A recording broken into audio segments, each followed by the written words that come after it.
olive oil and just have not had 2 seconds to rub together, literally. So it's nice to kind of be, all the oils in the tanks, we're no longer pressing, the mills turned off. We're just kind of getting our ducks in a row and working on making oil available to everybody who wants some.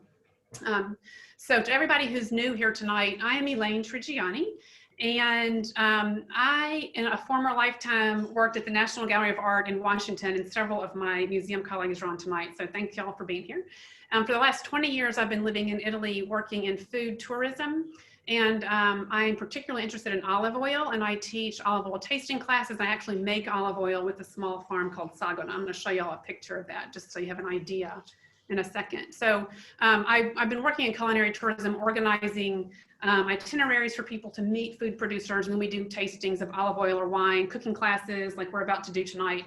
So of course, since the pandemic hit, I've been had to kind of reimagine how to work, and y'all have had to reimagine how to travel. And so here we are on the Zoom making yet another virtual visit. So today we're going to go to Florence, and I'm going to share my screen 1 second. We're going to go to Florence, and we're going to talk about a really ancient church called Santa Felìcita. Let me get this set, and then we'll start. Let's see. It's okay, va bene, no, Lorenzo? See. Okay, so today, here you can see Italy in the middle of the Mediterranean basin, and the upper pink dot is the city of Florence, where we're going to make our visit, and the lower pink dot is actually where I live. So for those of y'all who haven't seen this already, I live on the estate of the Castle of Poppiano, which you see here, so a little bit southwest of Florence. My landlords live in the castle, and they are the Count and Countess Guicciardini. And I'm saying their names because you're going to be hearing that name several times as we talk about the people who sponsored some of the decoration and building programs at the Church of Santa Felicita, which we're about to visit when we are in Florence. So my landlords, the Count and Countess Guicciardini, live here in the castle, and I live here in the little borgo right outside the castle wall. So on the right, you can see the view from the tall towers. It's the lovely rolling hills of Chianti, and my house. So that's my kitchen door. I'm actually right behind that door speaking to you. And then here's where I've been making olive oil. So I collaborate with this farm a little bit further south, it's southeast of Florence, on a peak called Prato Magno.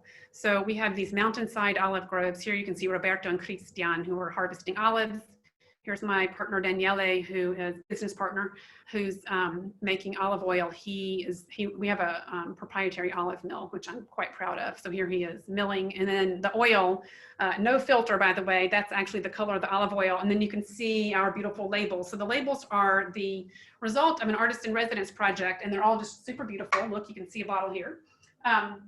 Anyway, if y'all are interested in olive oil, a lot of y'all have already dealt with that and taken a look at the information. But if any of y'all would like some information on olive oil, you can send me an email at that email address, olio@sagona.it, or just send something into the chat with your name and email, and I'll send you some information. So let's go to Florence. So here's a view of the city taken from Piazzale Michelangelo. And you can see some of the major landmarks there on the skyline. You see the Duomo with the big cupola and the bell tower. You see the tower of Palazzo Vecchio. Let's look at it from up above. So this is Florence from above. Here's the Duomo, here's Palazzo Vecchio.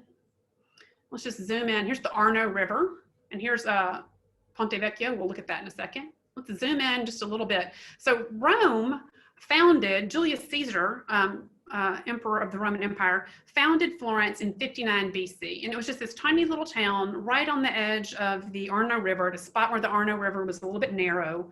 And he built, whenever the Romans laid out a town, they followed extremely codified urban planning. And so you can actually still see the Roman urban plan in the fabric of the city today. First of all, here are the walls of the Roman city, 59 BC. And then you can still see, this is Piazza della Repubblica, this is where the Forum was located.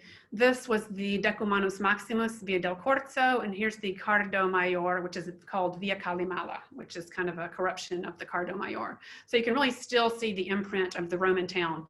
Notice also the only way out of town to the south was to go across the bridge at Ponte Vecchio. So the walls, of course, had a couple of gates in them, and on the south, the way out of town involved going over the bridge.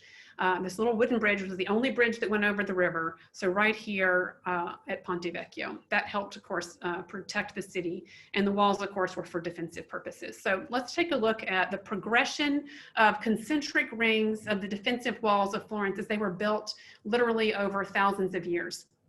So in the interior there, you see the two little ones, the blue and the red, are actually the earliest Roman walls protecting the tiny little town. And then as the town grew, the concentric rings of walls were built. Notice that the area on this side, the south bank of the Arno River, were not included until the last two sets of walls, which were well into the 1200s and 1300s. So that doesn't mean there was nothing over here. It just means they weren't protected. They were outside the walls. So look at that last ring of walls. It was designed in the late 1200s by the great Arnolfo di Cambio. One day we'll do a whole program on Arnolfo.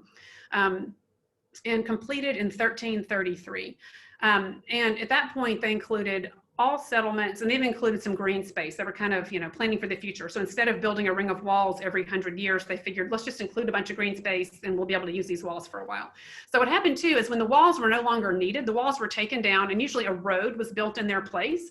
So you can kind of see when you're looking at the overhead view of Florence, you can actually see these ring roads that are formed by what used to be the walls, right? There's one right here. There's another one right here. Here's the big one. This is like the real ring road of Florence, which literally follows the floor plan of the 1333 set of defensive walls. So when they knocked the walls down, they actually left the gates, which gives you this wonderful, the doors, literally doors, like open, close. This gives you this great dramatic entry and exit into the city. So this is the Porta Romana, which is the gate on the Via Romana, the road going to Rome, which was called the Via Cassia back in Roman days. And you can see how imposing it is. Here's the Granarolo yogurt truck driving through there. You can see it's huge. Look at those doors, enormous. You can literally close the doors. And this one got barred 4 times, if not 6. You can see the holes where the bars in it went for the doors. Here's Porta San Frediano. Again, this is my way into town. I go into Porta San Frediano all the time.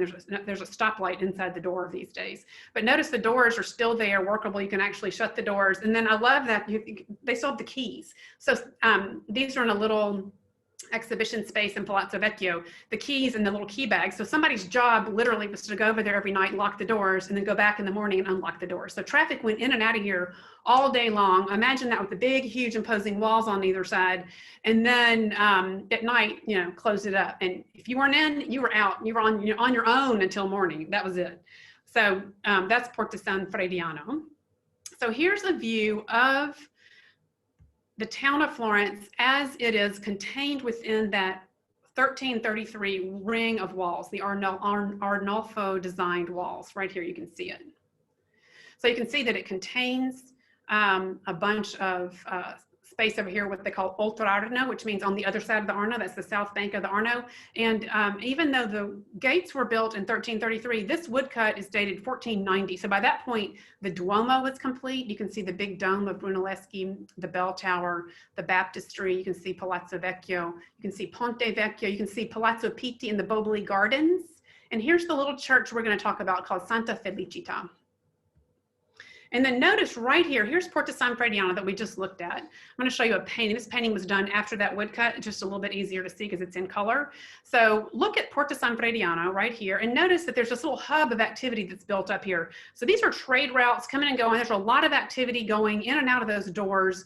And so quite naturally, settlements grow up right there outside the door. Even sometimes families wanted to build their homes. Maybe this was their neighborhood. There wasn't enough space. They kind of took their chances and built their home on the other side of the door.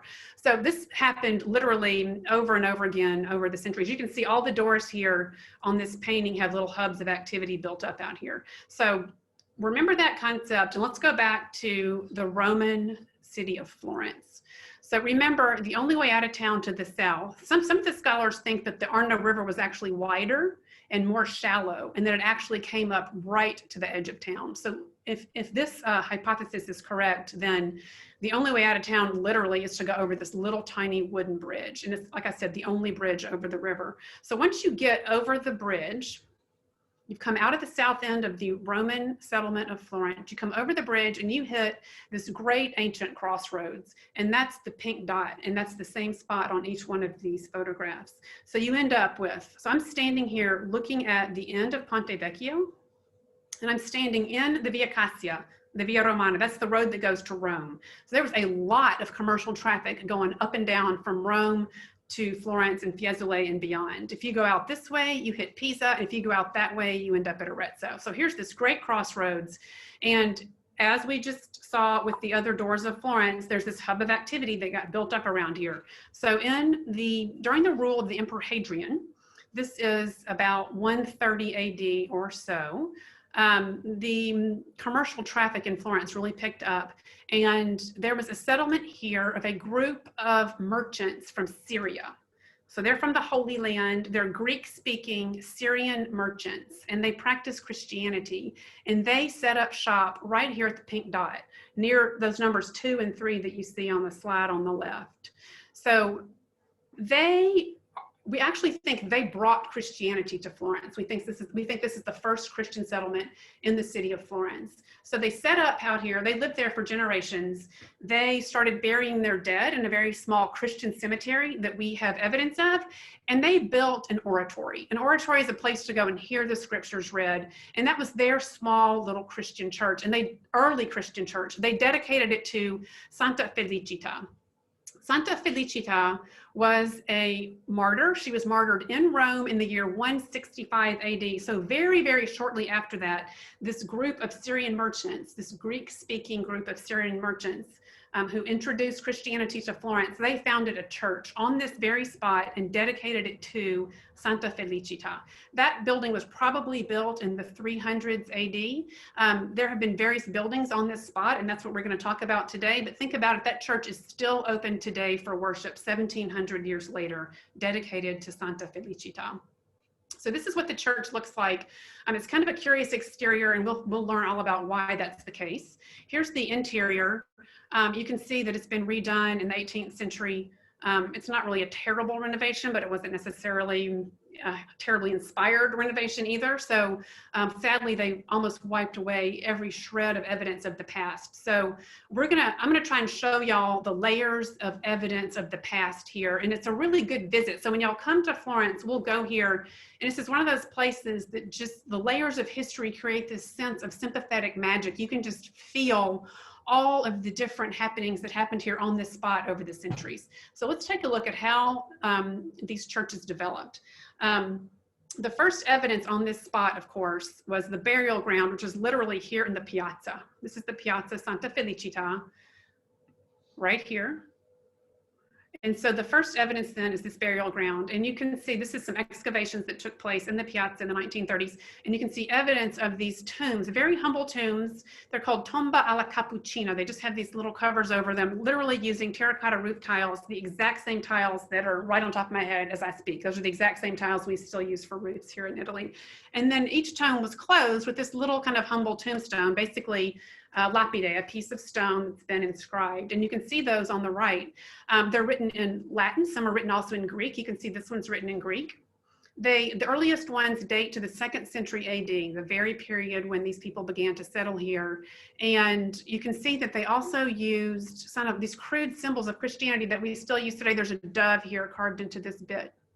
There's a sheaf of wheat here, a spiga of wheat carved in here. So the same symbols that we use for Christianity today were used in the burial tombs, the tombs here at Santa Felìcita.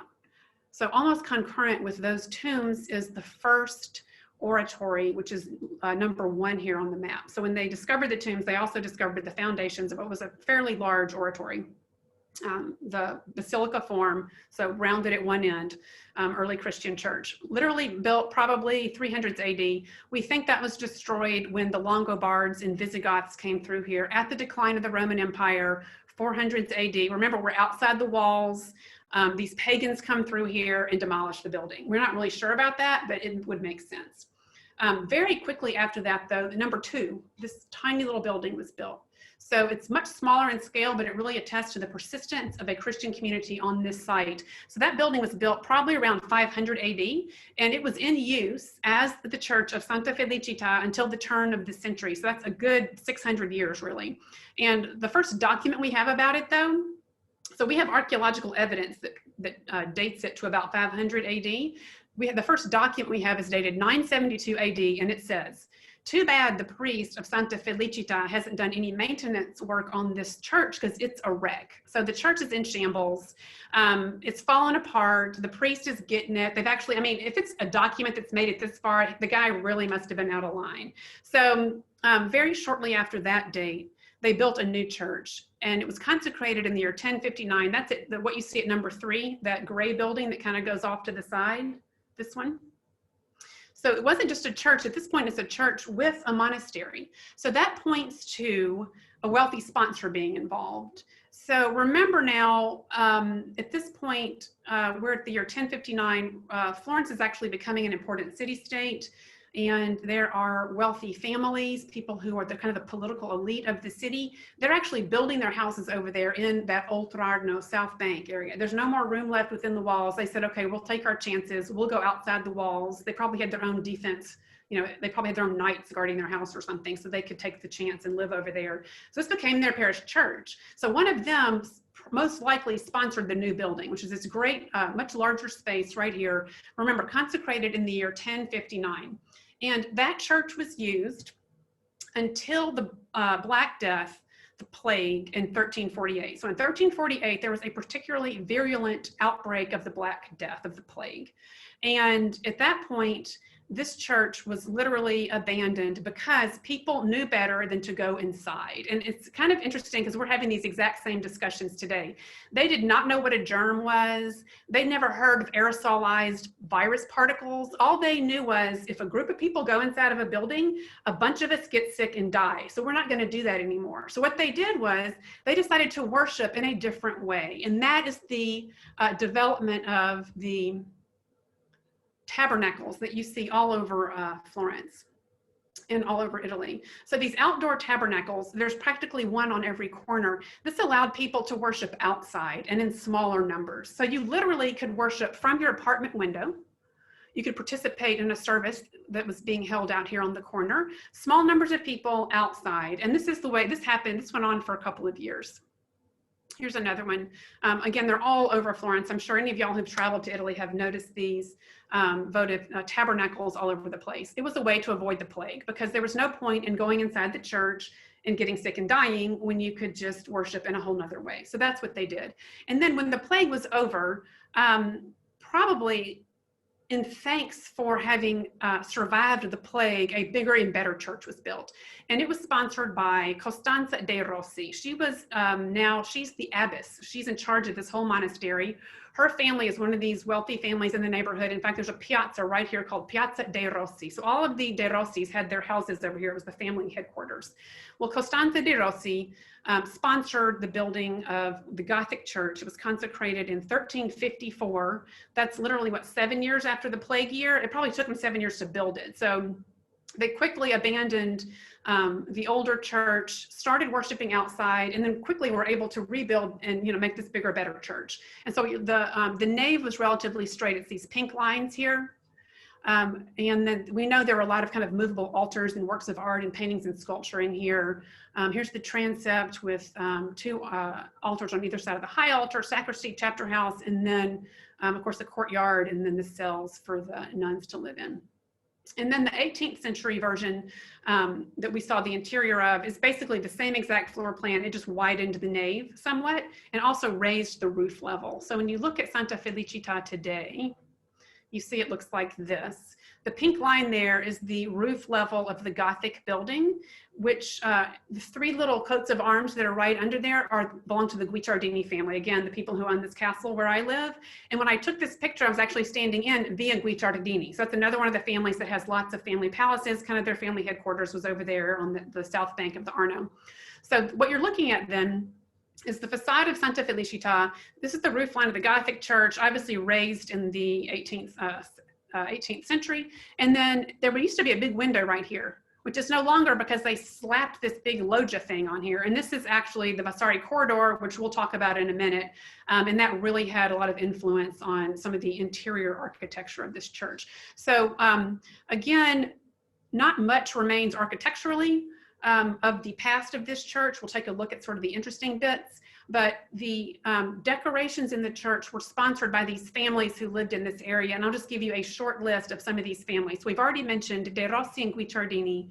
Add to that Canigiani, Machiavelli, Nerli, Frescobaldi, Pitti, Barbadore, Caponi, and De Medici. So these are some of the big names of the political elite, wealthy landowners of the scene in Florence. And they all lived close enough to this church that they sponsored building projects or works of art for the church.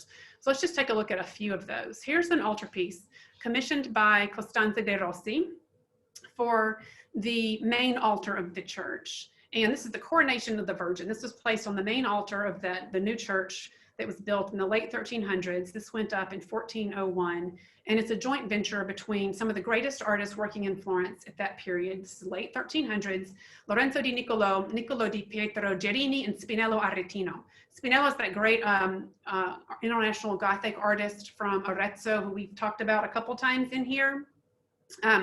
So imagine this wonderful work of art up on the high altar. First of all, the artists were these are the big guys who were bridging the gap between Giotto and between people like Masaccio and Donatello, who then founded the Renaissance. So these guys were kind of the bridge between those major masters. And this was also, so these families were showing their piety by doing this. They're also showing their wealth and their importance. So works of art, this is an enormous work of art. It's huge, you know, it's as big as the altar. And look, it's covered in gold leaf. And they even use expensive pigments. So the glory of the family was kind of shown in these kinds of commissions. The frame itself sometimes costs more than the work of art if you look at the intricate work of that and all of that gold leaf. Here's another work, again by Niccolo di Pietro Gerini, who signed it in, he said, Florentine, 6th of March, 1387. This is the chapter house. This is where the nuns lived. This, he decorated it from floor to ceiling. Original bits that are left are the ceiling with the allegories of the virtues. You can see Fortitude there on the right. I love that figure, very strong. And then Niccolo Gerini's lovely crucifixion.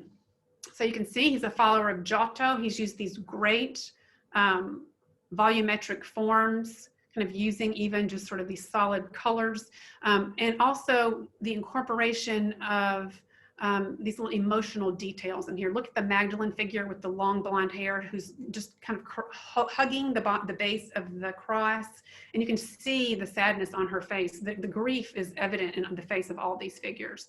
And then on the right is Niccolo Gerini's version of an Annunciation. So Gabriel comes to tell Mary that she's pregnant with the Son of God. So keep that in mind, because we're going to see another one later. So just kind of imagine how the treatment of the Annunciation scene develops over the years. Here's another one of these great gilded multi-framed altarpieces. This is by Taddeo Gaddi, who was an assistant to Giotto. This is mid-1300s. The Guicciardini family commissioned this for the church. Several of these paintings have been taken out of the church and they're placed in the Accademia Museum. That's the same museum where David is. They also have a very important paintings collection, so of sort of the most important works of art between the 1200s and the 1400s. So some of these works that were in Santa Felicita, it was the best stuff produced in the city, got taken out and put into the Accademia Museum. This is Nero di Bicci, who has painted Santa Felicita and her 7 sons. So the legends seem to have gotten mixed up over the centuries, but at some point they decided that Santa Felicita was the mother of the Maccabees. So the 7 Maccabees are her sons, and they were all martyred. And you can see at the bottom on that predella panel, each figure from above, Santa Felicita and all 7 of her sons were martyred. And so you're seeing the pictures of their martyrdom. So Neri di Bicci is from a Florentine painting family, very well known. He's actually moving into the Renaissance here, 1460. It's kind of an early Renaissance panel in that you can see all the figures are in the same space. Notice they're not all in their own single little arches. All the figures are in their same space. He maintained the gold background. That may very well have been because the person who commissioned this wanted all the gold, right? The person who commissioned it would have said, we want to use all the expensive stuff. So he may have said, you can go ahead and put everybody in a single space, but make sure the background's gold. And what's interesting too is if y'all heard the lecture that we did here on Andrea del Castagno, notice those figures are very similar to figures from Andrea del Castagno, particularly the kind of sculpturalness, the way they take up space is very similar to the painting of Andrea del Castagno. So Neri di Bici really picked up some of that. All right, let's take a quick look at some of the architecture. I know I'm kind of flying through here, but you know, I like to kind of cherry pick the stuff I like out of these buildings. And so that's what we're getting. This is like the stuff I like out of the Church of Santa Felicita. There is some other stuff to see there. So when y'all come visit, we'll see all of it. All right, so this is just some quick images here to take you through some of the architectural developments that made it through that later renovation. On the left, you see a plan and section of the Barbadore Chapel. This was commissioned by the Barbadore family from Filippo Brunelleschi in 1418. This is the same moment when Brunelleschi is trying to win the commission to actually build the cupolone, the big, huge dome of the Florence Cathedral. And it's believed that one of the things that maybe convinced the Opera del Duomo to choose Brunelleschi is that he, in fact, was able to build the Barbadore Chapel with this wonderful hemispherical dome without using any framework whatsoever. The Barbadore Chapel, which we'll see in a moment, is small enough that he could have built up some wooden framework and just built the dome on top of that and then taken the framework away. But he was trying to prove, I can build a dome with no framework. The dome of the Duomo is enormous. There's not enough wood in Italy to have built the framework for that dome. So he had to invent a way to do it with no supporting framework. And he actually tried out the hypothesis in the Barbadore Chapel, and he did it, and it worked. And he got the commission for the Duomo, and now we have the Duomo. He also did the design for the sacristy of Santa Felicita, which you see there, this row here of photos. It was executed in 1473, which was actually well after the death of Brunelleschi, but he had left drawings, and someone in his workshop actually followed the works. And you can see that he's a little bit using some of the similar themes that he used in the Pazzi Chapel of Santa Croce, which he did in 1442, just a couple years before his death. So notice about all of this, Brunelleschi, in each of these buildings, Brunelleschi is using the Roman architectural orders. He is striving for harmonious proportions. He's working out how to place a dome on top of the weight-bearing piers, what to do with these pendentives here. You've got this triangular bit. How do we handle that? You can see how he's done it here. Here he actually uses a dome. He didn't go for those triangular bits. He actually built up this a drum on top of the piers, and then the dome goes on top of that. And then of course they all also have in common the interior of the Duomo as well. His kind of trademark, kind of this serene color scheme of white kind of cream colored walls with the gray stone Pietra Serena decoration. So here's the Barbadore Chapel in Santa Felicita, architecturally commissioned by from Brunelleschi by the Barbadore family in 1418. 100 years later, a new sponsor came in, Ludovico Capponi, another one of the members of the political elite in Florence. And he commissioned the current decoration that we see from the Mannerist master Pontormo. The beautiful dome that was built by Brunelleschi, that was then painted by Pontormo. Unfortunately, we've lost. 150 years later, it was destroyed. So we'll take a look at what we can of that. So here's the altarpiece in the chapel, which was to be the burial chapel for the Capponi family. So the idea of the decorative scheme is redemption in death. So Christ died to redeem our sins, and that's kind of the idea of all the decoration here in the chapel. We tend to call this picture a deposition. Pontormo painted it in 1525, 1 year after the visitation. If y'all remember the visitation that we saw in Carmignano, that was the one that was stored here in Poppiano in World War II. So this is supposedly a deposition, although it's actually not a deposition. This is the moment right after the Pietà and right before Christ is placed in the tomb. And you can see that Christ, just moments earlier, was in his mother's lap. So the Pietà is the dead Christ on the lap of the Madonna. He has just been taken away. And so what we have here in the center of the picture then is this void. It's where Christ used to be. And it's just this heart-wrenching, it just sort of pounds in that overwhelming grief that you can see easily on the faces of every single picture, every single image figure here in the picture. But the center then is this void. It's where Christ was and is no longer. And then what's there but the limp hand of Christ, which is being held up by one of the figures. Such a moving picture. So this swirl of figures all around this empty space in the center. And then the use of color here is just, again, adds to that sense of grief. I mean, this figure who's bearing the weight of the body of Christ, I think he's wearing a skin tight t-shirt, but it looks like, you know, his torso has turned fuchsia with grief. Just absolutely incredible painting. You can see a little bit of Pontormo's working method here. He did a preparatory drawing, which was then squared. You can see the little squares here. That's how the image was transferred onto the canvas so that it could then be painted. You can also see in the back that he originally had a ladder. So a ladder is sort of one of the key symbol you have to have. If you're doing a deposition, there's a ladder, because the only way to get the body of Christ down off the cross is to climb up on a ladder. But of course, in the final painting, you see that Pontormo did away with the ladder. It's like, we're not even pretending this is a deposition. So there's this little fluffy cloud, no ladder.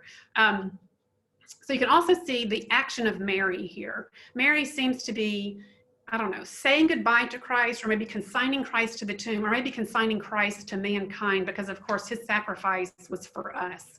And if that's the case, then it would really work out if you look at what we know of the dome decoration. So there was a fresco in the dome, and it was it was God the Father with the 4 patriarchs. And these are the drawings that we have left over. They're mostly in the Uffizi.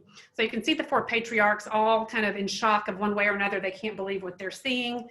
And God has his arms stretched out. So again, God perhaps is calling Christ to heaven, or perhaps he's consigning Christ to us, because of course, he gave us his only child to save as our savior. So I'm kind of reading it that way, although that's my own personal interpretation. So I don't know, y'all can decide. What you see on the right is the way the dome looks today, with basically no decoration, no God, no 4 patriarchs. And then on the right-hand wall, so if you're standing there when you're standing here looking at the altarpiece, on the right-hand wall, you see an Annunciation. So here we are, actually, I'll show you this one first. So we have Gabriel, who's coming to Mary to let her know the big news. So he's surprised her, and he's telling her, guess what? You are now pregnant with the Son of God. So the way he chose to do this, remember that Pontormo's first experience as a young boy, when he was an apprentice in an artist workshop, he was in the workshop of Leonardo da Vinci. And Leonardo actually wrote in his treatise on painting, he said, if you're painting a figure that was caught by surprise or turning his attention to something, the figure turns first with their eyes and head, and then the rest of the body follows. So you can see what Mary's doing here. Gabriel has kind of swooped in. Mary was walking up steps, minding her own business, walking up some steps. So he must have said, you know, yo, called her name or something. And so she has started to turn around, and I love what she's doing. Her feet are still going up the steps. Her torso's kind of turned. She's grabbed onto the banister with her left hand, and she's kind of leaning back, and all of her weight is kind of on that left hand as she leans back, and her face looks back at Gabriel.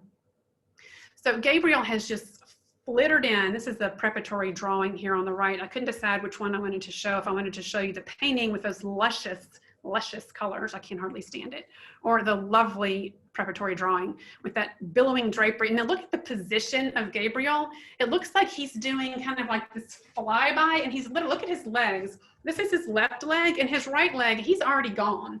And he's kind of twisted back, and he's like, I got some news for you. And so here's Mary just sort of with the shock of the news from Gabriel. But if you look at she's looking at Gabriel, but she's also looking at what's over Gabriel's shoulder, and it's this. So she has the full import of what's going on, and she knows the ending here. So she kind of knows, you know, her role in all of this, and it's not going to be easy. So here's the chapel from outside. The Mary figure is here. So she can clearly look at Gabriel and then also see basically into the future. So here's some details. You can see Mary. Pontormo, whose self-portrait there is in the center.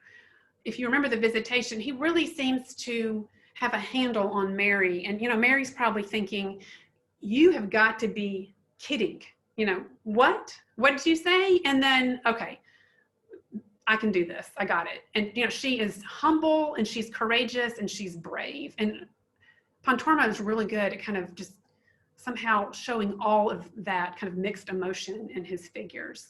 And then there's some other details here, which are just, again, this is a heart-wrenching painting. Look at the figure there on the very left who's cradling the head of Christ, kind of keeping it from drooping, but also making sure that he's looking out at us. These other figures that look out at us, the two angels who are bearing the body of Christ, and then Pontormo, the artist himself.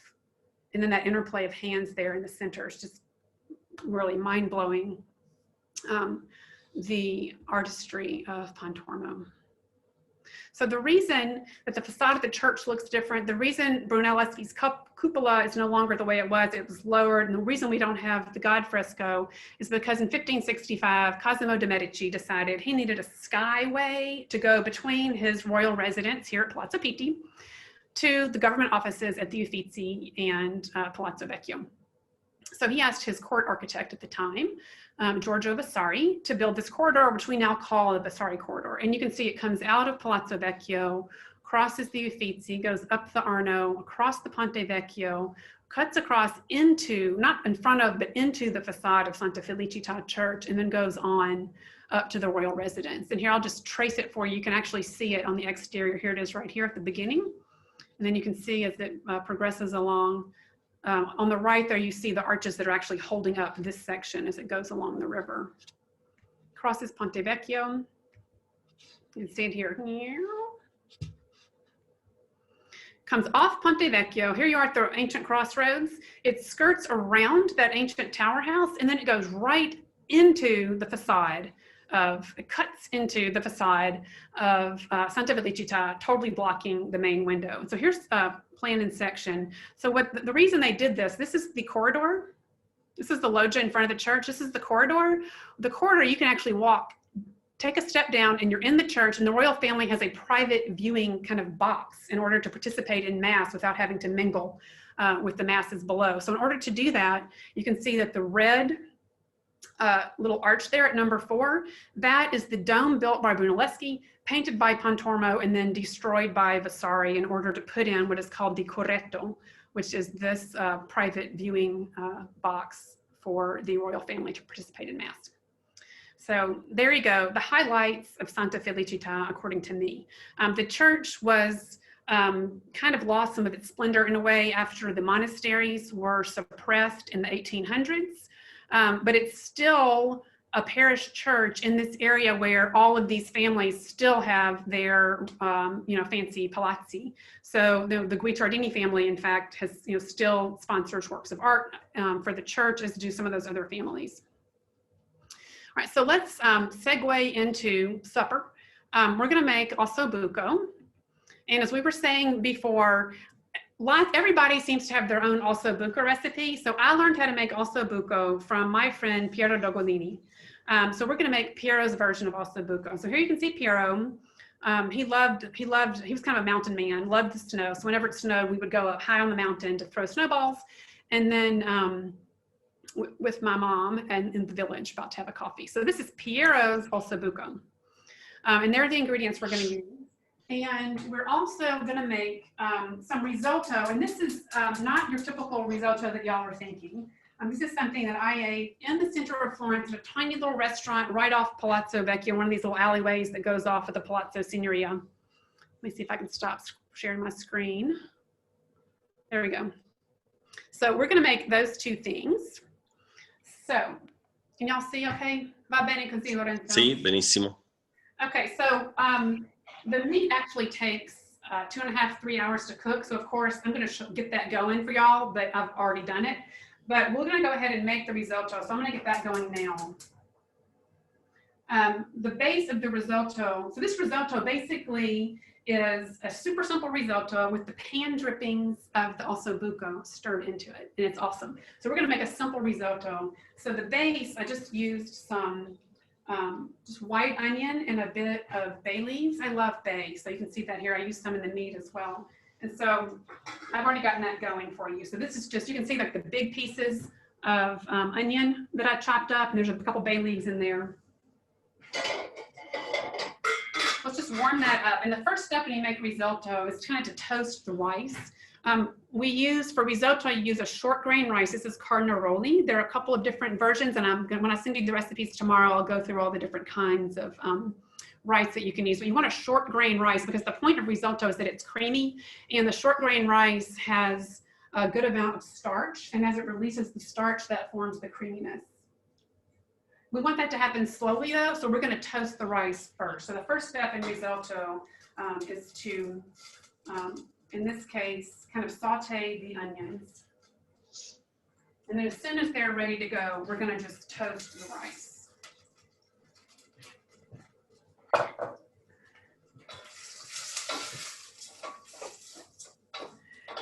And then the risotto is cooked slowly, slowly, slowly with some broth. And in this case, I'm using meat broth. I'm going to put some salt in here.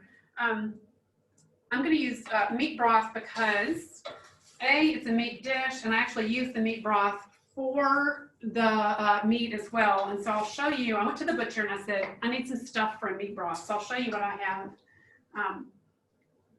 It's nice and hot. When you make risotto, you want to work with hot liquid. And you add it little by little, and you cook the rice kind of in small amounts of liquid, and that helps the rice slowly release its starch. So by the time the rice is cooked, you have this nice creamy mixture. But the broth needs to be hot so that you don't stop the cooking of the risotto. So I've made this meat broth with, I used some celery and carrots, and I haven't strained it because I wanted to show it to you. So I have some celery and carrots, and then the butcher, this butcher woman was hilarious. She gave me some pig butt. Joe Sherman, I can see you are interested in that. Our meat guy. This is a piece of, I think it's called spicchio di petto. Lorenzo, what does that mean exactly? It's the part of the meat of cow in the end. Right? Sorry? Somewhere. It's called. Yeah. It's kind of fatty. Here's a more lean piece, and then there's like bits of random, some bone in here, a little marrow for you. So it's all beef except for the. If you have the bone of the ham, it's also. Yeah, I didn't add any pork in here. I guess you could do that, just kind of mix. I kind of wanted, I don't know, I just wanted this rich, more, although I do have the pig's foot, so I guess I do have pork in here. All right, so I've toasted the rice. I'm going to just start adding slowly but surely some broth. And the idea is that you need to, cookbooks will tell you have to stir constantly. You don't really have to stir constantly, but you do need to keep an eye on it. So I'm just going to add a ladle full of broth. So you can hear how hot the pan is. You want to use a high heat here. A little bit of liquid at a time over high heat. And so kind of stir, but you don't have to be too rigid about it. Move it around, and then you can leave it for a minute. So we can get the meat going. So the meat, this is the cut we're going to use. It's a veal shank.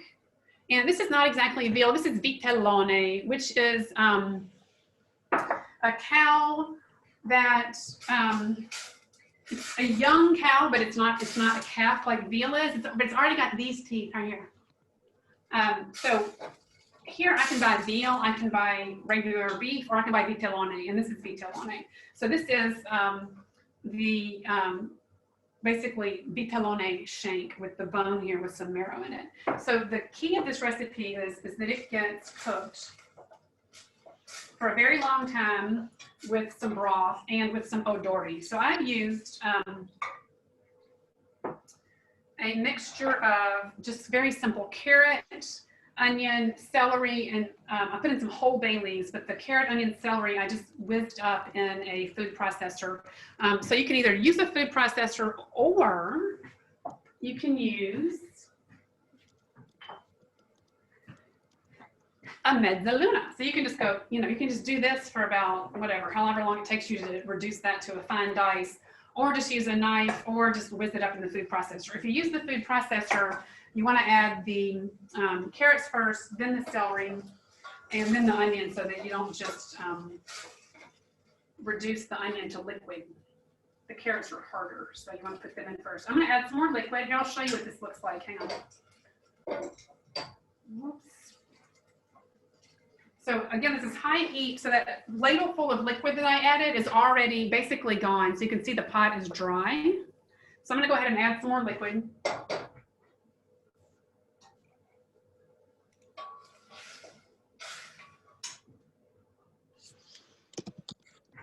And then, so let's go back to the meat. Okay, so the meat then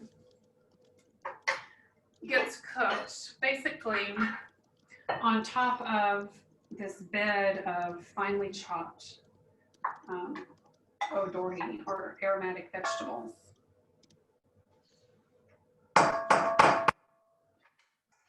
So the vegetables and then a very good amount of extra virgin olive oil. You don't want these things to get dried out or stick. And they tend to kind of drink the oil. So that's kind of the base, is all these vegetables in the olive oil.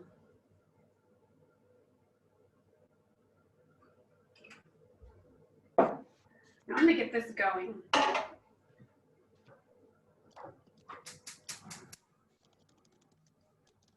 So you want to use kind of medium-high heat here at the beginning. And I'm going to add some salt. Because my broth is not very salty, so I'm going ahead and add some salt. I'm going to let that get really warm. And then we're going to add the meat. So this is an enormous cut of meat. I had preferred maybe 2 of that size. And that little pot won't even fit both of these. So I'm just going to use the big one. I couldn't find the size I wanted because they told me that because of the pandemic with the restaurants closed, there's just less butchering going on, and they are really, I had no choice. I'm lucky. I went to 3 butchers before I got a hold of this one. Also, buco is one of those things that you always find. I was really surprised. I literally had to go to 3 different butchers, and then I did not have a my choice of cut as I would have liked. I'm going to do one little operation here before I put it in the pan, and that is I'm going to cut I do this every time, and basically it doesn't do what I need it to do. But what I'm trying to do is, there's this fascia around the edge here. I'm trying to cut through that so that the meat doesn't just curl up. So even though I do that, the meat curls up, but I just persist. I think one day maybe it won't curl up. So I'm gonna go ahead and cut through it. Sometimes my butcher does that, but this butcher didn't do it for me. Okay, so I've cut through that in the hopes that this meat will stay laying down flat. And I'm just going to make this one enormous one here. So it goes in right on top of the vegetables. And then I'm going to add a little bit of salt on top of the meat and a teeny bit of pepper. And now I'm going to add a big ladleful of this awesome meat broth, which has the best, yummy, kind of umami flavor coming off of it.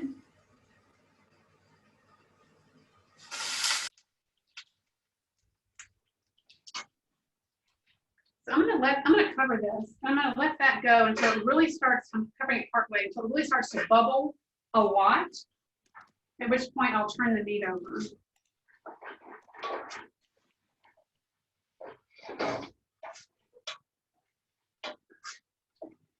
So the rice is already looking creamy, which is a good sign.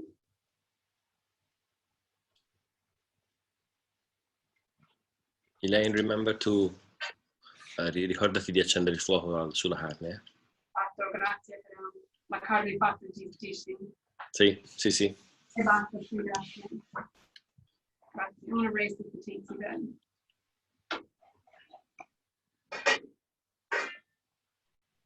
Let that go 1 more second. When we wait, I have a curiosity about the city gates, if you want. There's a way of saying, an idiom in Florence, that we usually say, essere alle porte coi sassi. In English is like to be at the city gates with stones. Yeah, because when the sun go down, some people close the gates normally, and who try to arrive in the city before the night take the stones and throw to the doors, to the wall doors, and they listen the stomp, the stones who hit the walls and the doors, and they know that someone are arriving. So they wait to close the doors. So we say... Wait, that's so cute. So wait, repeat it again, say it again. Yeah. Someone tried to arrive at the city before the night. Sí, pero I thought he was going to say, if you were stunned, you're trying to beat the door down. So if you just got closed outside the doors, you're like, hey, wait, open it back up. I want to get in. No, they say, wait me, I am arriving. So they throw the stones before the gates are closed. Oh, capito. So, but when do you use that phrase? So when do you say it? When you're late? When I'm late to make something, I say, io sono alle porte coi sassi. I am be at the door with the stones. And on my way, I'm almost there. Yeah. That's so cute. I didn't know that. That's a good one. Brilliant.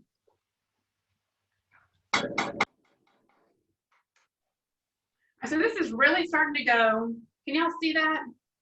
I'm going to try to tilt it up for you. So it's really bubbling.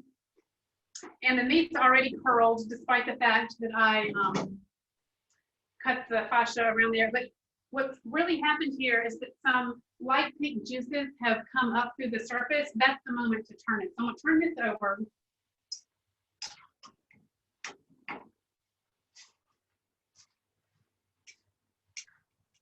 And now I'm going to lower the heat, cover it up,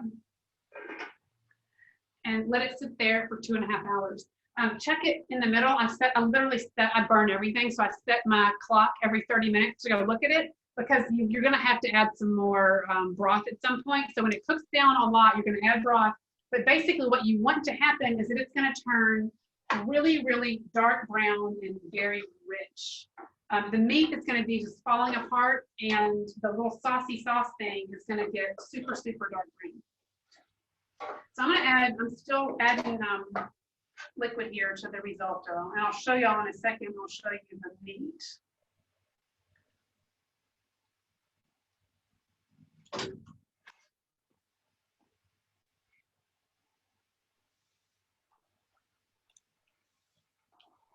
I don't want to just scorch this, so I turned it down, but I'm going to turn it back up.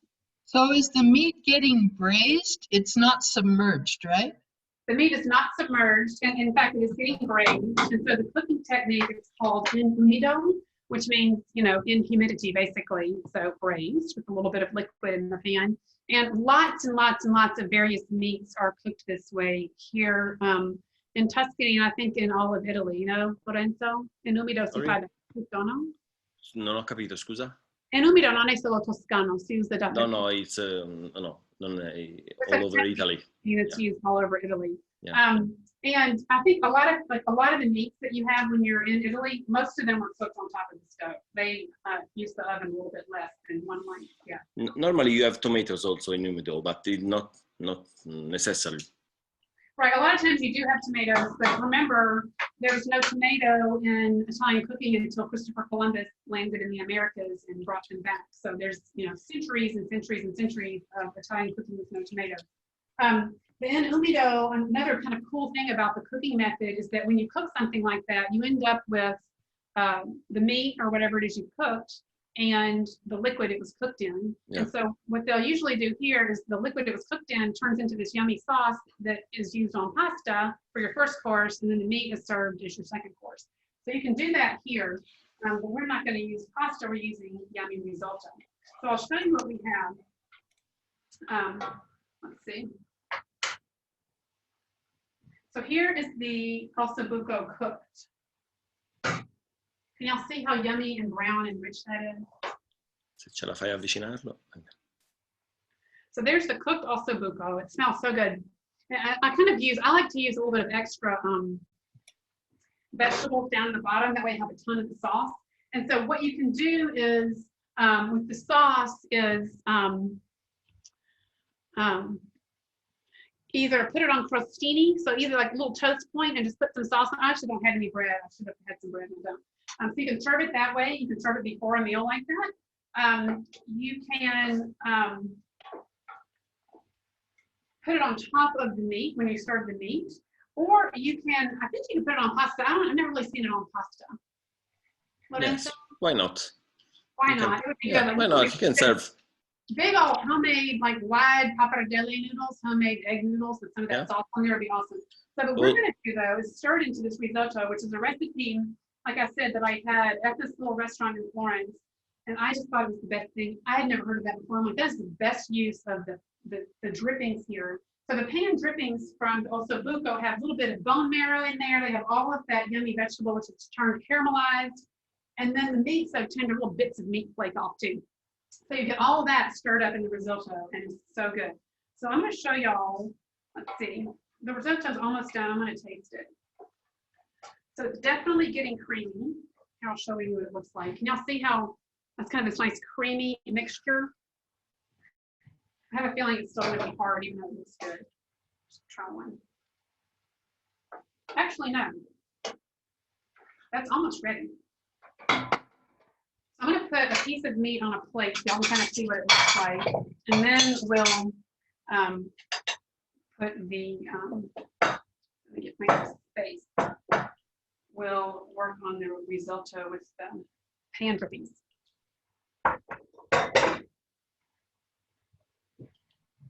So the meat gets so tender, it's literally falling off the bone. And it's kind of come apart. Let's see if I can get this stuff out of here.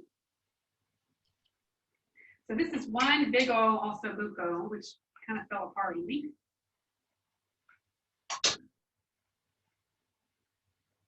I'm gonna spin some yummy pan drippings on top. So you can serve it like this. This thing's huge. This is enough for probably, 2, maybe even 3 people. So you can serve it like this.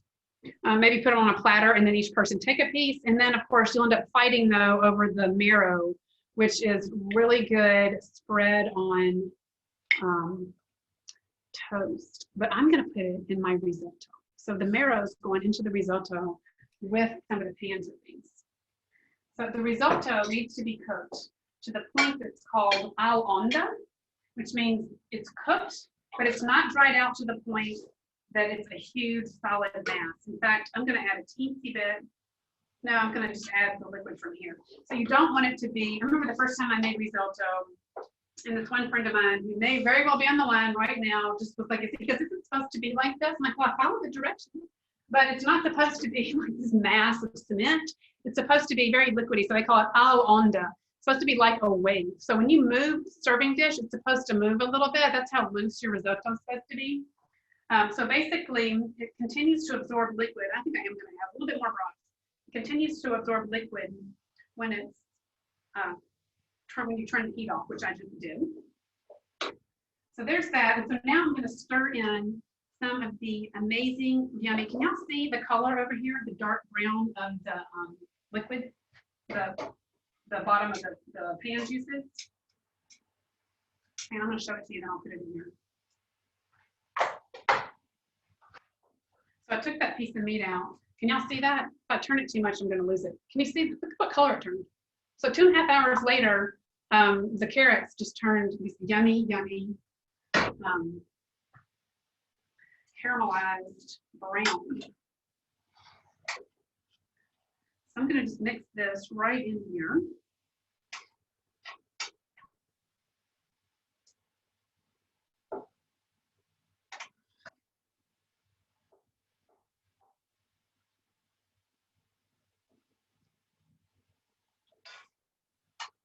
There's little bits of meat floating around in here. In fact, I'm going to break up this piece of meat just so I have some little bits of meat. And then I'm going to put that piece of, I'm going to get the marrow out of here. A little bit of marrow. Yum. Believe me, I hope Tuscany changed color because now I'm with Elaine. Right, he can't come here because we're red zone. So Lorenzo can't come eat this yummy, my yummy ossobuco risotto. Let's see how this looks. Okay, so I'm going to serve this. And then I'm going to put on just a teensy bit of lemon zest to kind of brighten it up a little bit. And I'm going to put on a little bitty swirl of primo raccolto olive oil. So just a little bit of lemon zest. Oh my gosh, it smells so good together.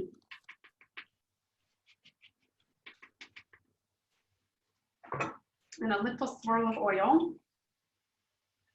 And there we are. You know what? I'm going to eat this with this spoon. Look at that. I have two questions now, very fast. The first is why you don't put cheese in the risotto. You know, you don't have mantecato, for example. Right. I just didn't. I mean, I guess like we could have added some Parmesan cheese. I think there was enough flavor in the ossobuco that it really doesn't need it. Okay. Yeah. Sei d'accordo, Lorenzo? Sì, molto. Yeah, I don't like cheese over ossobuco. Yeah, no, cheese on ossobuco is too much. No, too much. and now you put lemon zest is very incredible flavor. So, and the other one is from Susan. She asked, "What wine do you drink with this?" I got you covered. This is a dish. So this is this really elaborate, long-cooked meat. So this is the occasion to pull out a nice aged red wine. This is a Barbaresco from Renato and Milva Finocchio in Nieve. And this, so this would be an appropriate time to drink something like this, or a Barolo, or a Brunello, for example, or even like an Aglianico di Volture, one of those really Taurasi, the more aged, I'll put this where you can see it. So a more aged, structured red wine would be called for these types of dishes with these very evolved flavors. Any other questions? Y'all can actually, if you want to undo your microphones and comment. Elaine, you wouldn't put any butter when you're finishing the risotto? No. No, I just added a load of fat and marrow. Don't need there's a lot of You have a lot of fat. lots of fat and lots of butter. I mean, lots of marrow. Don't need no. And so this is Tuscany. Again, if you were in Emilia-Romagna or north, you might use butter. We don't use butter in Tuscany. There's literally a line above which olive trees do not flourish, and that is the mountain range that splits Tuscany from Emilia-Romagna. And north of there, they use a lot of milk, cream, Parmesan cheese, and butter. And south of there, it's all olive oil. And we're south of there, so it's all olive oil. Okay, so what those two plates that you made would be served family style, and you take a little meat and a little No, risotto? you would eat your rice first. Rice is the first course, and then you would eat meat and maybe a salad for your second course. Oh, yeah. Yeah, that makes sense. Makes Italian sense. And that's what I'm going to do. It's going to be really good. And y'all get the recipe, so tomorrow you can do it too. Huh. And the thickness of the meat, I guess it depends on what you can get, but the thickness would control the length of time you cook it, I suppose, huh? Well, if you noticed, it's not very thick. This is the typical thickness. You'll see that it's less than an inch. Yeah. It's sort of half an inch thick. That's the typical thickness for this. So you don't need to be a humongous piece of meat like this. It's a not, you know, it's a, still, I mean, because it's big, it's more than one person can eat, but the thickness is usually like that. So ask your butcher to do that. You don't want a humongous. No. Yeah. And Is when it possible you would ever use lamb? You can make anything in umido. Lamb actually is one of the things I tend to put in the oven or on the coals. Lorenzo, agnello and che dici? Yeah, but I think the problem of lamb is the flavor of the fat. So if you put in the umido, you have to be very able to use some vegetables or other to bilanciare. Yeah, no, yeah, to balance the flavor. Lorenzo doesn't like lamb. I just remembered that. Lorenzo likes pecora. He likes mutton, but he's not really into lamb, so we shouldn't have that question. You could probably do that. That is one of the meats where I tend to either use the oven or the coals. But you could, I just choose the flavorings. And maybe again, you might use some bay. Maybe I think with lamb, I probably wouldn't use any onion necessarily. You might just pick your vegetables, and then maybe even use just a vegetable broth, because you don't want to mix up too many flavors in there with the lamb, because it does have a very particular aroma.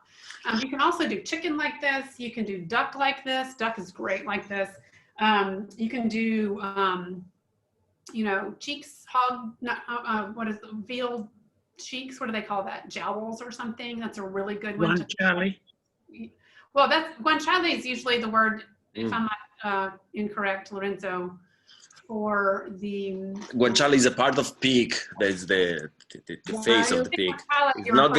It's not the same of bacon, for example. It's another part. Right, but it's not. You don't use that word when you use beef. You can use, for example, you can do ribs over there. Also, right. I mean, you can use this in for like you can do bacala like this, for example. Yeah. We can use, and actually, just so you know, I made a piece of turkey on Thanksgiving using inumido, and it was great. And in fact, it was the best, most tender white. It was just a piece of breast, just some white meat. I think obviously it would be different for the dark meat, but that was the tenderest, most flavorful white meat turkey I've ever had. Yes, it was. Right, and Elaine, you wouldn't sear that meat before you put it in the. Oh. Now, this is the easiest thing in the world. My friend Piero, he made this on Sundays, and he would get up in the morning and put this on at 8:30 in the morning, and come home at about noon, and it was done. I'm sure he popped in there and gave it some broth, but I mean, it doesn't need any. This is not a fussy recipe at all. You throw it in the pan and walk away, and you're good to go.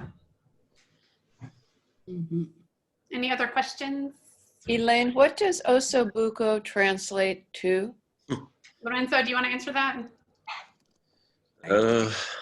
It's very difficult because also is bone, and buco is the hole in the bone. So the point of ossobuco is that you got the yummy marrow in here, and so the buco in the osso is the whole bone.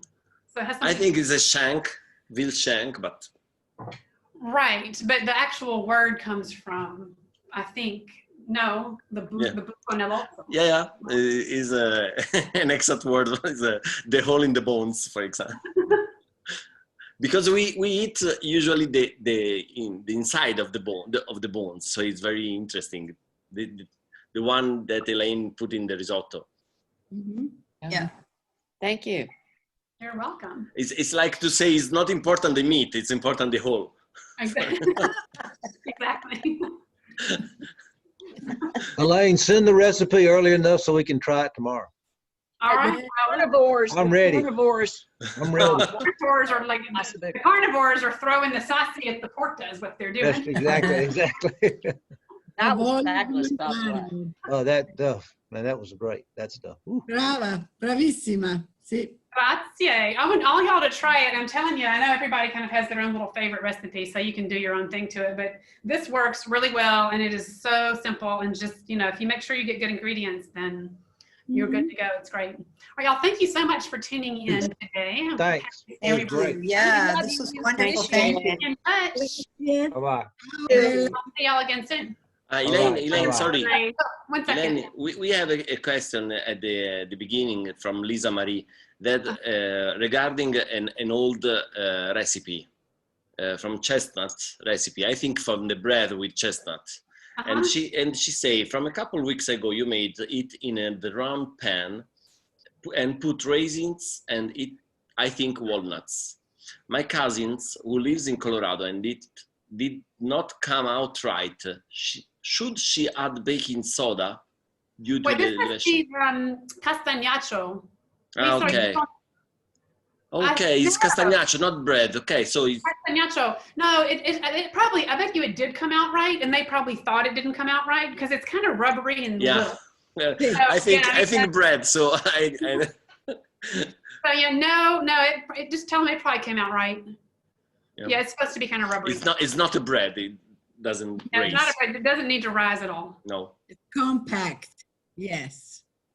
it's terrible. Wonderful. Ciao. Grazie. Bye-bye. Bye-bye. Bye. Bye, y'all. Thank you. Bye. Y'all, thanks for tuning in, everybody. Buonasera, Elaine. Ciao, Lorenzo. Ciao, David. Bye. Bye. Signing off. All right, see y'all next time. Thank you so much. It was so much fun. Love your You're program. welcome. Glad you enjoyed it. Yeah. Bye. See you soon. Bye.